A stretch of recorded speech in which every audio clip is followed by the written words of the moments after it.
গুৰেশ্বৰৰ শংকৰদেৱ শিশু নিকেতনত ব্যতিক্ৰমী ৰূপত শিশু দিৱস উদযাপন। ছাত্ৰ ছাত্ৰীসকলক পুথিগত বজাৰৰ ধাৰণাক বাস্তৱ ৰূপ দিয়াৰ উদ্দেশ্যে বিদ্যালয় চৌহদত শিশু মেলাত গঢ়ি তুলিছে এখন বজাৰ। কামৰূপ জিলাৰ গুৰেশ্বৰৰ শংকৰদেৱ শিশু নিকেতনৰ চৌহদত গঢ়ি তোলা এই ব্যতিক্ৰমী বজাৰখনত ১৫০ শতাধিক ছাত্ৰ ছাত্ৰীয়ে এদিনৰ বাবে ব্যৱসায়ী ৰূপত অৱতীৰ্ণ হোৱাৰ বিপৰীতে বিদ্যালয়ৰ শিক্ষক আৰু অভিভাৱকসকলে ক্ৰয় কৰে শাক-পাচলি, ফুচকা, আলু, দাইল, বিস্কুট আদি সামগ্ৰীসমূহ। শিশু দিৱস উপলক্ষে বিদ্যালয়খনৰ শিক্ষক কৰ্মচাৰীসকলে অভিভাৱকসকলৰ সহযোগত ৰূপায়ণ কৰে এই কাৰ্যসূচী।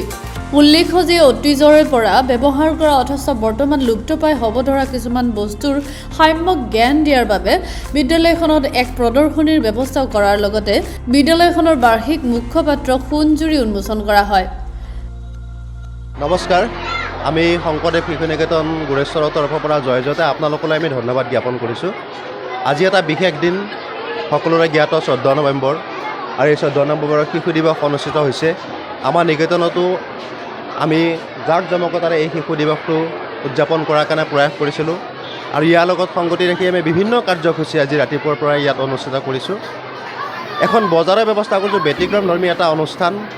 এই বজাৰৰ পৰা এইখন যে বজাৰ হৈছে আমাৰ ইয়াতে আপোনালোকে পৰিলক্ষিত হৈছে, এই বজাৰখনত আমি ছাত্ৰ ছাত্ৰীক পাঠ্যপুথিগতভাৱে বজাৰৰ আমি যি ধাৰণা দিওঁ এইখিনি মানে বাস্তৱত ৰূপায়িত কৰাৰ কাৰণে তেওঁলোকৰ ধাৰণাটো বজাৰ সম্পৰ্কে ধাৰণাটো দিয়াৰ কাৰণে আজি বাস্তৱত এই বজাৰখন অনুষ্ঠিত কৰা হৈছে। এই বজাৰখনত আমাৰ নিকেতনৰ যথেষ্ট সংখ্যক ছাত্ৰ ছাত্ৰীয়ে তেওঁলোকৰ ঘৰত উৎপাদিত বস্তুবিলাক আমাৰ বজাৰলৈ আনিছে, আৰু আমাৰ সন্মানীয় অভিভাৱিকাসকল আৰু আমাৰ ছাত্ৰ ছাত্ৰীবিলাকে আজি তেওঁলোকৰ প্ৰয়োজনীয় বস্তুখিনি কিনিছে।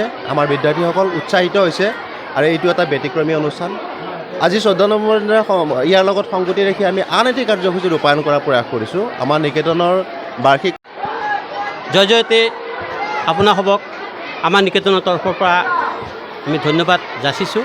আজিৰ এই শুভক্ষণত আপোনালোকে আহি আমাক এইখিনি যে সহায় কৰিছে, অৰ্থাৎ প্ৰচাৰৰ কাৰণে যিটো আপোনালোকে ব্যৱস্থা কৰিছে তাৰ কাৰণে আপোনালোকক পুনৰবাৰ আমাৰ তৰফৰ পৰা ধন্যবাদ জ্ঞাপন কৰিছোঁ।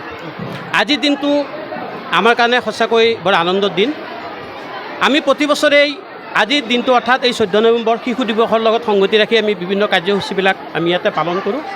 এই বছৰ আমি ভাবিছোঁ অকণমান ব্যতিক্ৰম কৰিম, আৰু সেই উদ্দেশ্যে আমি শিশুসকলৰ মানে জ্ঞানৰ বিকাশৰ কাৰণে আমি শিশু মেলাৰ লগত সংগতি ৰাখি এটি বজাৰৰ ব্যৱস্থা কৰিছোঁ।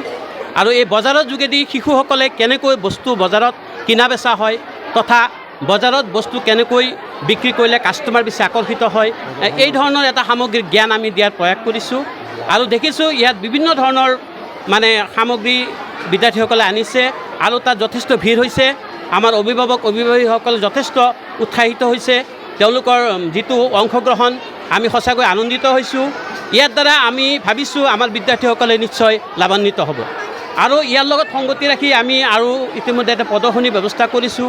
পুৰণা যিবিলাক সামগ্ৰী আমাৰ ইতিমধ্যে আমাৰ দিনত মানে আমি মানে বৰ্তমানৰ বিদ্যাৰ্থীসকলে যিটো বস্তু নোপোৱা হৈছে, যেনেকৈ টেলিফোন, মানে এই যিটো লেণ্ডফোন, তাৰপিছত আপোনাৰ ৰেডিঅ', এই ধৰণৰ কিছু মানে পুৰণা সামগ্ৰী আমি ইয়াতে সংগ্ৰহালয়ত ৰাখিছোঁ। বিদ্যাৰ্থীসকলে যাতে পুৰণা সামগ্ৰীবিলাক পুনৰীক্ষণ কৰিব পাৰে।